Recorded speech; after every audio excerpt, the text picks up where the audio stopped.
Welcome to the Build Your Base podcast, which is all about building your strongest Bangkok life. My name is Jack Thomas. I'm the host of the show. I'm joined today by Coach Tommy. Now, Coach Tommy has been smashing it as a fitness coach for years now at base. He's also smashing it as a Hyrox competitor internationally, and we're definitely going to get through that. And also, Tommy wants to share some of the difficulties and struggles he's had with his journey, how he's overcome that, and some messages in helping people to also overcoming similar struggles at the moment. So first off, Tommy, thank you for joining us. Thank you. Welcome to the show. Thank you. I just want to get into your story a little bit. What did you do and where were you before you got into the fitness industry? Yeah, we have to go quite far back for this one.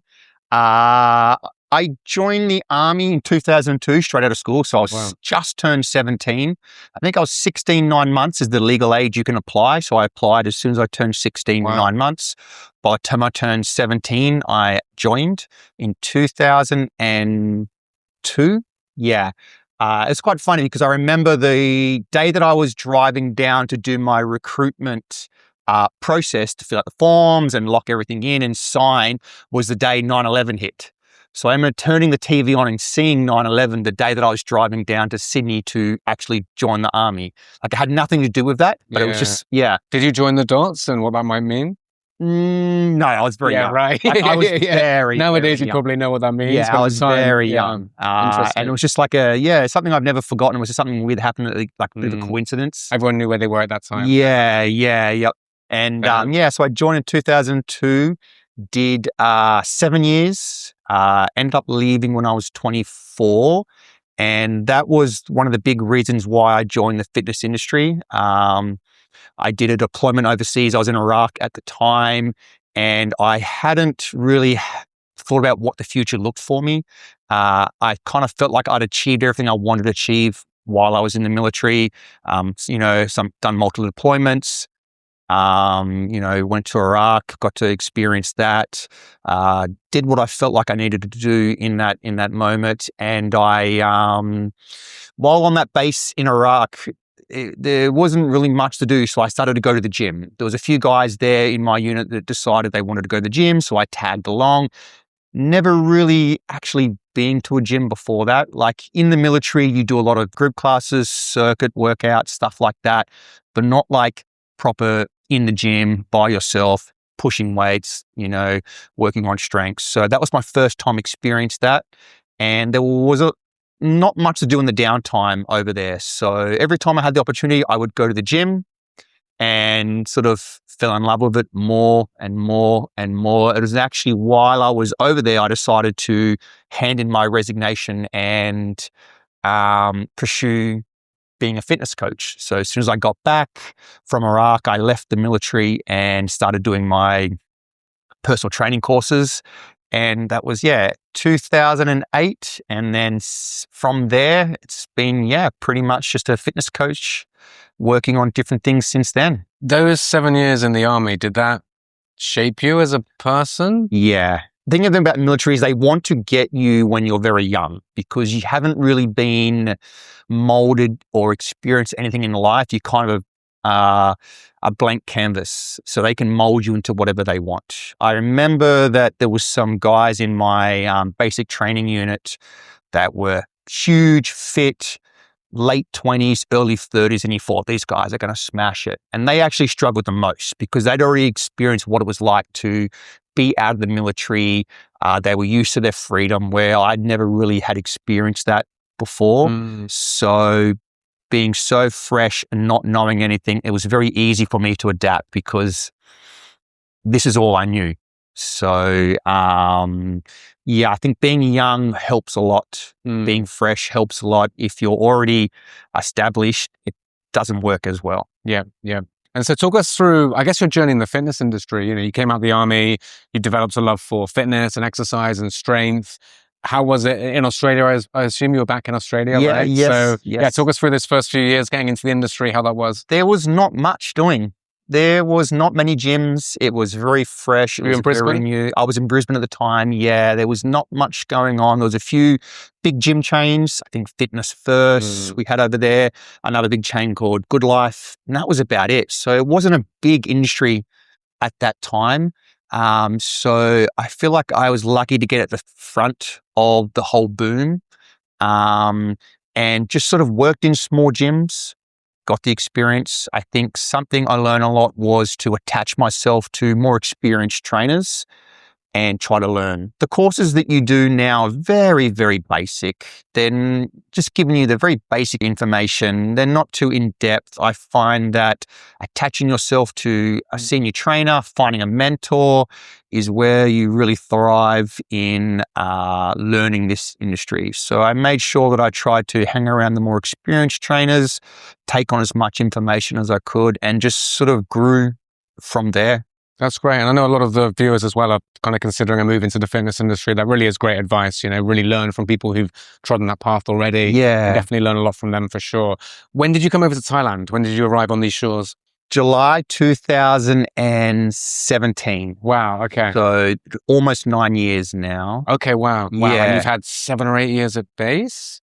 This is 8 years in October. So almost 8 years at base. Wow. Yeah. Wow. Yep. You've done an amazing job at base. We're very blessed to have you on the team. Really good at retaining your clients, which is always a great sign of a really good coach. So I guess we'll start off with, how do you keep your clients for so long? What do you do to keep them motivated for you? Yeah. That's a big challenge for people when they start. I wouldn't fitness. consider myself a very technical trainer. Some guys especially at base, are very technical. They're very thorough when it comes to working on technique. For me, it's more about the experience. A lot of my clients are people that probably don't enjoy going to the gym.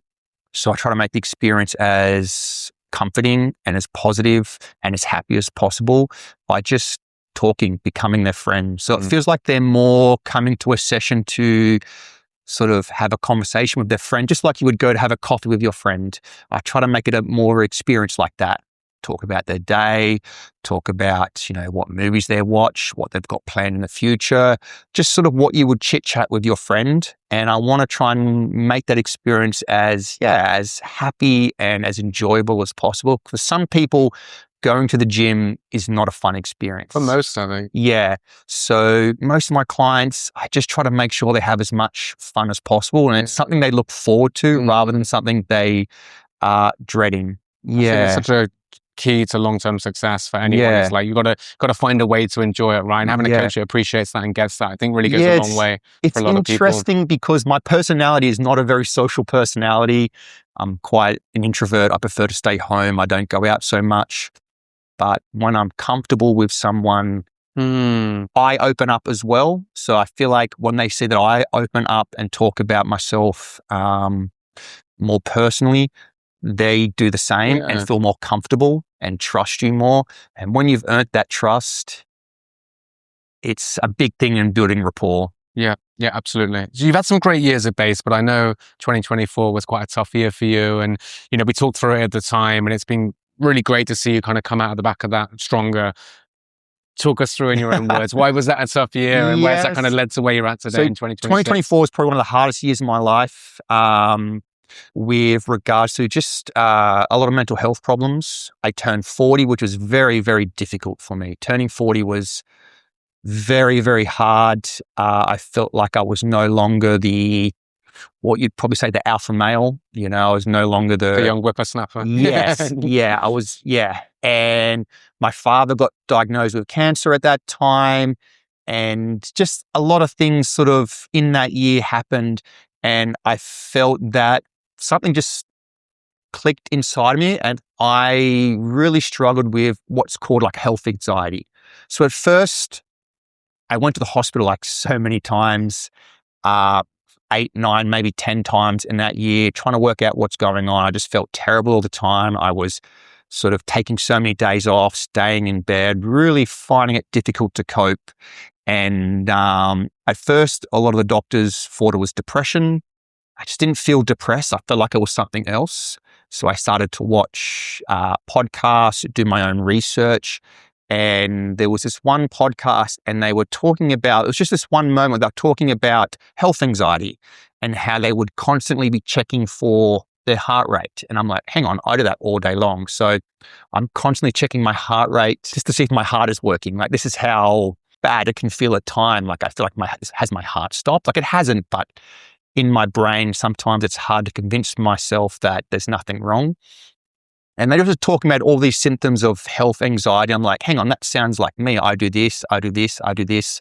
So I end up going back to the hospital and explaining all this. And that's when they said, yeah, it sounds like it's something that you have to deal with, something that you're suffering with. And so more psychological rather than physiological. Oh, yeah. There was nothing wrong with me at the time. Like I had multiple panic attacks. I remember one time I was walking back home and I had like a panic attack and ended up having to come back to the gym. And one of my clients actually helped me and took me to the hospital. Like he put me in a grab and it sort of went with me to the hospital. Like I thought I was going to die.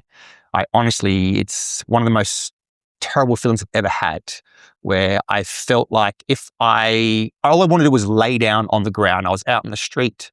I just wanted to lay down, but I told myself, if I lay down, you're going to die. You're never going to wake up again. That'll be it. So you get yourself to somewhere where there's someone that can help you. So I kind of managed to get my way back to the gym. My client was there and he took me to the hospital. And again, there was nothing wrong with me. It was all in my head. And I had multiple episodes like that. And it was just very difficult to not know what was going on. Once I found out what was going on, I could deal with it. So once you kind of had it diagnosed as health anxiety. Yeah, I could deal with it much better, like knowing what was wrong, because I'm the kind of person that I want to find a solution. But when you don't know what's going on, it's very hard to find a solution. Yeah. I didn't take any medication. They offered me all this medication. I didn't want to take anything. I realized after talking to my parents medication, sort of psychological? Yeah. Wow, so there's like daytime stuff, nighttime stuff. My parents both suffer from anxiety and they've been on medication for a long time, antidepressants. I just don't want to touch. I've seen what it's done to them and sort of how it's kind of deteriorated their health, and I just don't want to be a part of that. So I looked at other avenues on how I can deal with it. Yeah. So talk us through how you recognized what it was that really helped you. Yeah. And I think that'd be the same for me as well. Like knowing that I guess I'm quite a logical person. And when I know for sure it's not physiological and I know what the issue is, I guess I feel like I'd be more empowered to actually do something about it. So tell us, how did you really truly come out of it? So it was the end of 2024. I was actually dating someone that was quite amazing and really helpful through the whole thing, but for whatever reason, it didn't work out. And that's when I decided I was going to make a change. I used to always just lift weights for no reason, just try and be as big as possible, look as good as possible, be as ripped as possible. And I decided that I was going to change that and give Hyrox a go. So just change to more endurance training, something a little bit more high intensity. And I just felt from doing this, it gave me a lot of mental strength. Like your body's telling you to stop, but you use your mind to keep going. And with that, I just got a lot of mental strength. My mind felt stronger. I felt like if I can do this, then I can deal with this mental health issue as well. And the days that I have anxiety, now I know that if I go and do a hard session, I feel so much better. Like I can not get rid of, but I can deal with it better with doing a tough session or, just the mental strength that I get from that type of training. Like I tell people when they ask, is it hard training like that? I feel that in my 20s, my body was stronger, but my mind was weak. And now it's kind of changed the other way around. Now in my 40s, my body's not as strong, but my mental strength is way stronger than my body. So my body will give up more before my brain or before my mind gives up. My body will give up first. So interesting. It's funny how it's changed over time. Is there anything else about Hyrox specifically? Because it's, this sounds like there's a bit more to it. Is it the performance element? Is it the community element of it? I think there's more in there. Yeah, there is a lot more. The community element's a big part of it. I would say as a joke, I used to have no friends. Now I've got 300 friends. Like I'm in groups now where people are sort of in group chats. I've never really been in group chats before and people talking about different things. The community's been amazing. So everyone's so supportive. And it's quite centered around Hyrox? It is, but then it branches out. Yeah, that's cool. Yeah. So, it started with Hyrox, but now they invite me to day trips or weekend trips. These groups, if they're listening, they'll know who they are. They've been very supportive, always being very kind to me. And it all started at the first race in Bangkok, actually, where I wasn't really in any of the groups. I showed up. I ended up getting a podium there, which was a big shock. And a big group of them came and supported, took photos for me. And I was a little bit overwhelmed. Like, that was better than getting the podium, was the amount of people that were there supporting me. That's awesome. And from there, I just sort of, stayed in touch and grew and become a part of that group. And I've been able to get into a lot more other groups, socialize a lot more. That's something that was something I never really done for a long time, was socialize. Mm-hmm. And it's definitely helped me a lot. Yeah. I would say I enjoy the training for Hyrox more than the race itself. The race comes with anxiety and expectations, which is very difficult. A lot of people put that on themselves, and it's something you do, and it's hard not to. I enjoy the training a lot more than the race itself. But after the race, you do feel amazing. I love what Hyrox has really become, and I always thought it sounded cool, but I never saw it becoming so huge and so big. But really, Hyrox is just the vehicle, right? That's been the thing that's enabled you to have a cool performance goal, to shift the focus of your training, to meet people who've got similar goals, who've been supportive, not just in Hyrox, but outside of it. So Hyrox just sort of happens to be the vehicle that kind of took you to the place. For sure. But that's what it's done, right? That's one of the great things about it, I think. And it's really cool to see what it's become and what the community has become, and, how supportive the wider Hyrox community and the base Hyrox community has been. So that's really cool. How do you feel today? Like, where are you at? It's been, let's say, a year before you really started coming out of it. How do you feel? Yeah, I feel great. Like, the guys that I'm racing now, like, I only try to do the pro races now. Like, my first year was opens. Now I'm just doing pro races. The guys that I'm racing against, most have been training for this style of training for years. They're like, been doing Hyrox for years, or they've been like marathon runners or triathletes. So I'm a little bit behind because I didn't start until I was almost 41. So I'm very far behind, but I'm trying to catch them with, as they say, being the hardest worker in the room. I'm trying to catch them by working as hard as I possibly can. And there's so much rewards with that. Like, I'm doing things I never thought I'd be able to do. Being almost 42 and the fittest you've ever been in your life is not something many people can say. Yeah. So, but having people ahead of you always drives you to push harder. So I have some catching to do, but the thing is, I know now that I'm able to do the work. I'm willing to do the work to catch them, and I will just keep doing that. And then from these positive changes that you've made and the great progress you're making with Hyrox and the podiums you're getting, how's that left you in terms of like mental health today? Much better, much easier to deal with the issues. I still have some moments, like, I'm not constantly checking my heart rate now. I used to do body scans all the time, which is something you do with health anxiety. Is I'm constantly scanning to find something wrong. Like, you're not waiting for something to happen, you're looking for something. An instance where I was walking down the street and I just turn and I get like a little sharp pain in the neck, which is something that happens all the time. Like, for me, when that happens, that triggers something, and that's when I'll have a panic attack. But now when it happens, I can kind of convince myself that it's not real, that it's all in my head. So the mental strength I've got from this has really helped a lot. I still constantly check my heart rate, but not as much as I used to. I feel more equipped to deal with sort of things that are happening in my mind. It's a real weird thing because you kind of know that it's not real, but it's hard to convince yourself that it's not real. Like, I know that I'm not going to have a stroke. That's what I think. But convincing myself is always more difficult. Yeah.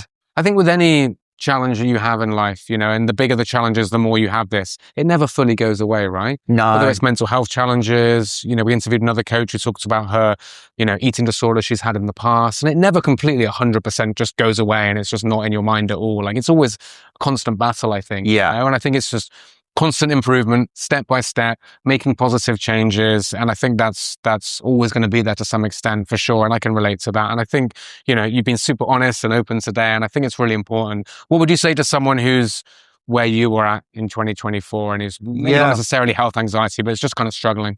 I think what you just said then, it's good to be honest and open. I feel like for men, there's a big stigma around mental health. And it's getting better, but I think it's okay to talk about. Like if alpha males, the alpha male, like they talk about mental health, they shouldn't be, they're supposed to be strong, but they're still humans. Yeah. So I think it's okay to talk about. If you need help, it's fine. I have no problem in asking for help. Now, I know who I am, and if someone's judging me for things that I'm doing, then it's someone that I don't really care about or care if they are judging me. I want to be able to show people that it's okay to talk and it's okay not to be okay. Like, we're human and there's always going to be someone that's willing to help. Even a stranger, I'm happy to help a stranger if they need help. And just knowing that it's someone there to talk to makes a big difference. So I would often talk to my sister. Just by talking to her always made me feel better. Just some tiny little bit of reassurance that, no, you're fine. There's nothing wrong with you. It's just, your mind trying to convince you of something. Just that little bit of reassurance, it changes everything. Yeah, I think having those people in your life is so crucial, isn't it? Yeah. You've got your sister and just having a few people. Now that you have a wider community of people that you become close to, and even having conversations like this, I think it just opens the door to more people speaking to you getting to know them. Maybe you can even share some things with them. And I think that's crucial. Yeah. Like a big learning. Yeah, it's just that stigma attached to it. Yeah. Especially, I understand that it's the same thing for women. I can't really comment too much because haven't experienced that. But for men, there's a lot of the stigma that comes to it. It's like anxiety, health issues are more prevalent in women, which is normal. But the ones that are prevalent in men, it's because they don't talk about it. We're not very good at talking about it. Yes, not good. Yeah. And I feel like it's changing, but very, very slowly. Yeah. I think even just, having these conversations, getting them out there, talking about it publicly as well as privately with friends, I think is crucial because it just helps remind people as well that they're not alone in this, No, people are feeling the same thing. I often find myself scrolling through reels and I find a lot of men talking about their mental health, or a clip of a guy at a gym and, saying, oh, I'm alone. This is where I spend all my time. And I always check the comments and there's always so many men that comment saying, this is me, just like me. And when I see that, it gives me a reassurance that I'm not the only one. Yeah. Like, by just reading comments from other men going through the same thing, it feels that it's okay because you're not the only one. It's not a bad thing. It's happening to a lot of people.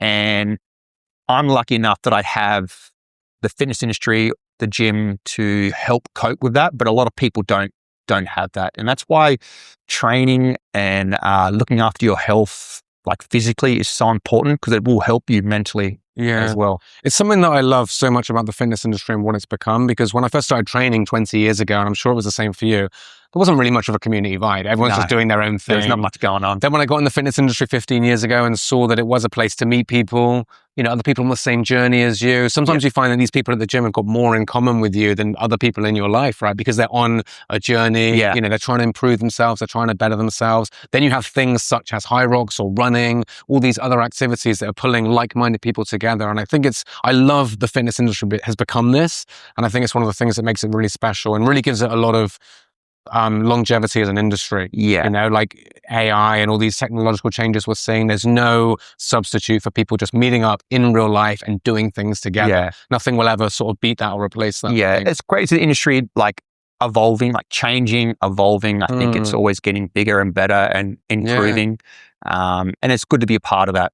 Absolutely. As well. Some really important messages there. Thank you for sharing so openly. I do really appreciate that. Finally, Tommy, what gets you excited for the next year or two, whether that's work, life, personal, anything? Just what it's making me become as a person. I'm excited to see what kind of person I am next year. So I've seen where I am in 24 to the person I was in 25. I've just become such a happier, positive, someone more enjoyable to be around. 26, I feel like I've gone another step forward. I've made more friends. I have a bigger circle. I'm just excited to see what kind of person I come in the next year because I feel like I can become a better person, and just seeing, the journey and who I become, I'm excited to see that. That's awesome. Really happy to hear that, mate. Very proud of you. Excited to see where your next steps take you. Thank and you. good luck in Shanghai in the Hyrox race. Thank you. Thank you for watching the Build Your Base podcast. Please do connect with us, connect with Tommy, especially if you're going through something similar. We'd really like to speak to you and connect with you. Thank you for listening. We'll see you on the next episode.